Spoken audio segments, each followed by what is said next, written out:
before the earth had form, there was Kotliku, the Earth Mother. She swam in the chaotic waters in the darkness before time. She created the moon and the stars, called the Senson Hotsnahua. She had a daughter, the earth goddess Koyol Tsauki. Her children ascended to the heavens to live and rule the sky.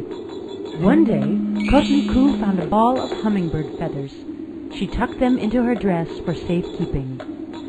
After a while, she discovered that she was pregnant. Her children in heaven were ashamed of their mother. "Who is the father of this child?" they demanded. It was a ball of hummingbird feathers, but no one believed her story. Her children decided to slay their mother for the great shame and dishonor she brought them. Kotliku heard the news that her children were coming to slay her.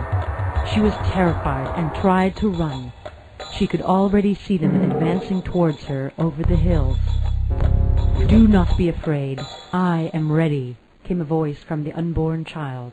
It was then that she gave birth to the fiery sun god Huitzilopochtli. He emerged fully armed, bearing his burning sword Tsukoku. With one stroke he slew the angry earth goddess Koyol Tsauki and sent her body tumbling towards the chaotic seas.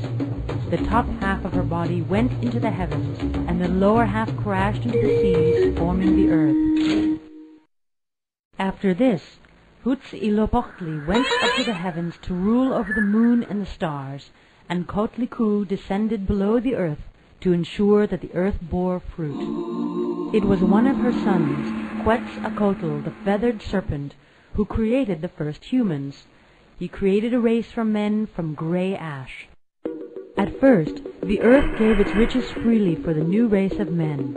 Their lives were easy, and they lived without pain and suffering. After a while, however, these men became greedy. They forgot to honor their creators and took the earth's riches for granted. Quetzalcoatl became enraged and decided to wash them all away in a great flood. Only one couple was not greedy, a husband and wife named Teta and Nena. Quetzalcoatl decided to spare these two and gave them instructions. "Find the tallest and strongest hollow tree, hide in it, and you shall live. Take only one cob of corn with you, and no more." Teta and Nena did as they were told. Quetzalcoatl sent the waters crashing down over his creation. The greedy men and women turned into fish and are still fish today. Teta and Nena survived as Quetzalcoatl promised. They repopulated the world with a new race of men, humble and always aware of the gods who created them. But Kotliku, the Earth Mother, was no longer as generous with this earth's riches as before. She became known as the Grandmother, wearing a skirt made of serpents, a necklace made of human hands and hearts, and adorned with a skull. Her hands and feet were decorated with animal claws. She became insatiably hungry for human blood and demanded regular human sacrifice.